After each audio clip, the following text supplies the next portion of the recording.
Hi students, this lecture is on definite integrals. We did say that integrals help us to calculate the areas of figures, volumes of solids, pressure exerted by fluids on the walls of containers, and so on. But indefinite integrals do not give a particular value of any of these. Rather, in most of the cases, we need a definite value, and for that, definite integrals come into play. So in this lecture, we will understand geometrical interpretation of definite integrals, their properties, and will understand the different techniques to solve them by solving IIT problems. I hope you got the clear indication that this lecture is an important part of JEE syllabus. So let's begin. So let us try to understand what are definite integrals. Now, if we say that I is equal to the integral of f of x, then we know that this would be equal to some function of x. Let us say that this is equal to capital F of x plus c. Your c is the constant of integration. Now we know that for different values of c, we would get different values of I. So as such, we get a family of curves. So if we put c equal to 0, 1, 2, 3 and so on, we would get different values of I. So that is actually the reason why this is known as indefinite integration, because for different values of c, we get different values of I. But on the contrary, definite integral has a unique value. So the basic difference between indefinite integration and definite integration is that indefinite does not give us a unique value of I, whereas definite integration gives us a unique value of I. Now any definite integral is denoted by integral of fx dx from a to b. Your a is called as the lower limit and b is called as the upper limit. So definite integration takes place over an interval. So here we say that a is the lower limit and b is the upper limit to which the integration process takes place. Now if I is equal to integral of fx from a to b, then this would be equal to capital F of x plus c from a to b. So what we do is we substitute the value of x equal to b in this expression, minus we substitute the value of a in this expression, so that I would be equal to capital F of b minus capital F of a. So what we do is we first try to find out the indefinite integral of fx, and then we substitute the values x equal to b and x equal to a and subtract them. So we can say that this is the difference in values of I for two different values of x. Thus we can say that I is nothing but the difference in values of I for two different values of x, which are x equal to b and x equal to a. Your a is the lower limit and b is called as the upper limit. Now we have seen what is definite integral, but what does it actually physically represent? What does definite integral denote? So let's try to explore this. Let us say that I is equal to integral of fx dx from a to b. This is equal to the area of ABCDA, that is ABCDA. Let us say that this is the curve phi equal to f of x. Now this is actually equal to the area between the curve, the line x equal to a, the line x equal to b and the x axis. So physically, integral fx dx from a to b denotes the area between the curve between the lines x equal to a, the line x equal to b and the x axis. So now how to calculate this area? What we do is we divide this entire interval from a to b into n equal sub-intervals. Let us say that this is x equal to x0, x1, x2 and so on. Now this interval is of uniform length. Let us say that this is equal to h. Now x0 would be equal to a, x1 would be equal to a plus h, x2 would be equal to a plus 2h and so on. So any rth term would be equal to a plus r times h, and finally we know that xn would be equal to a plus n times h, and this is equal to b. So we get n equal to b minus a by h. So your n is equal to b minus a divided by h. So what we have done here is we have divided this entire area into strips. So this is the area of one strip, this is the area of other strip and so on. So when we add the area of all these strips, we would get the area of the curve between the lines x equal to a, x equal to b and the x-axis. Now if n tends to infinity, then h would tend to 0, as we know that n is equal to b minus a by h. So when n would tend to infinity, h would tend to 0. Now if we add the areas of all these subregions, we get the area of a, b, c, d. Let us look at this portion. Area of PQRS, this brown portion, is less than this entire portion, and which is less than this rectangle PQTU.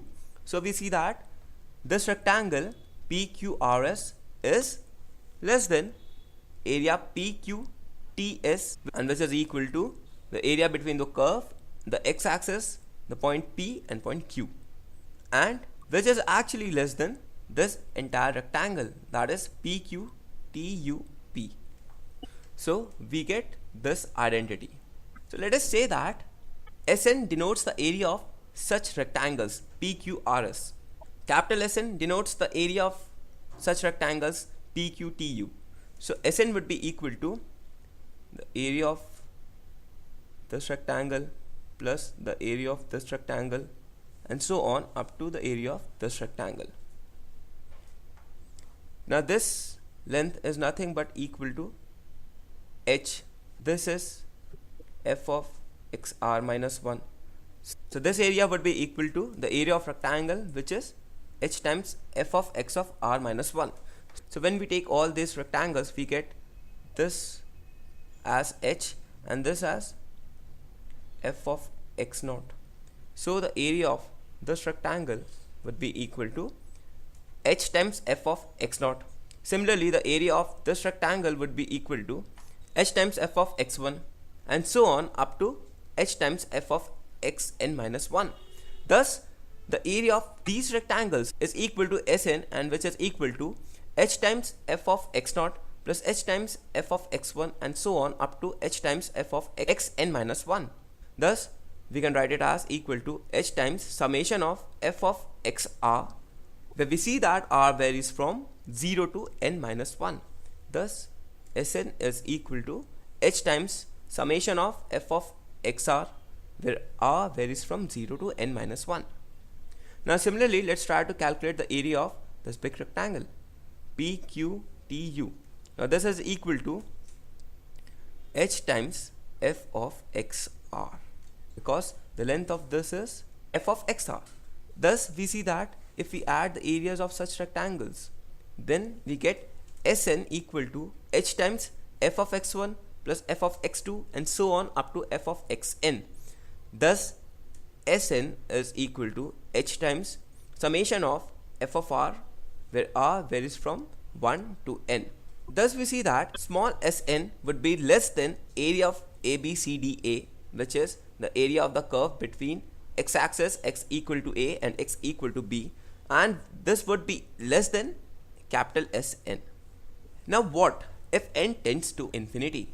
Now we see that when n tends to infinity, all these strips will become very close to each other, and thus they will become very narrow. So when n tends to infinity, we will see that Sn would be equal to capital Sn, and that would be equal to the area of ABCD.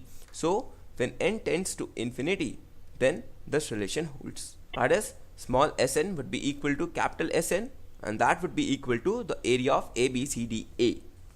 So we can say that the area of fx dx from a to b, which is actually the area of ABCDA, this would be equal to limit of h times f of a plus f of a plus h plus so on up to f of a plus h times n minus 1. Here h tends to 0. Why? Because we see that n tends to infinity. Now what we do is we substitute the value of h. Here we know that h is equal to b minus a by n. So we substitute this value here to get integral of fx dx from a to b is equal to b minus a into limit of 1 by n into f of a plus f of a plus h, and so on up to f of a plus n minus 1 into h. Here h is equal to b minus a by n, and when n tends to infinity we get h tends to 0. Thus this integral is nothing but equal to the limit of sum of such strips. So that is why we express definite integral as limit of sum. So based on the above concept, let's try to solve an example. Find the value of integral of e to the power of 2x from 0 to 1. So we have to find the value of integral e to the power of 2x from 0 to 1.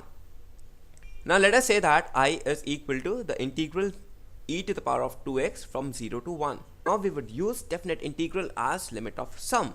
I would be equal to limit of 1 by n into f of a plus h plus f of a plus 2h and so on up to f of a plus n minus 1 into h. Here n tends to infinity. Now we also know that h is equal to b minus a by n. Here the value of b is equal to 1 and the value of a is equal to 0.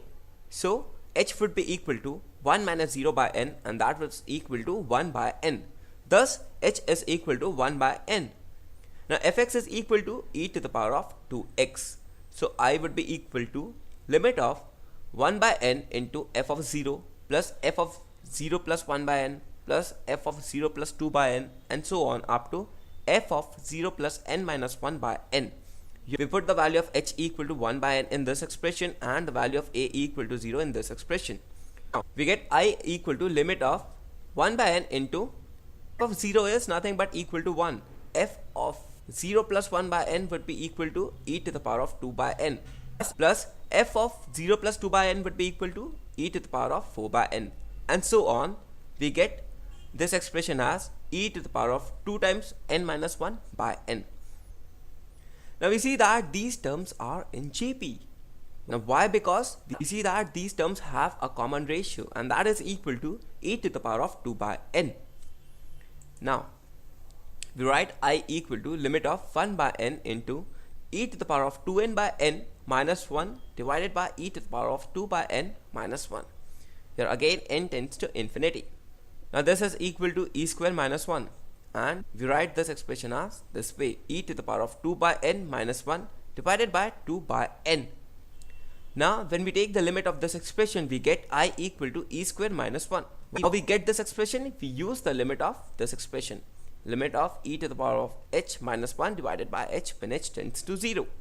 We convert it to this form and we get this I equal to e square minus 1. That's the value of I, which is integral of e to the power of 2x from 0 to 1 is equal to e square minus 1.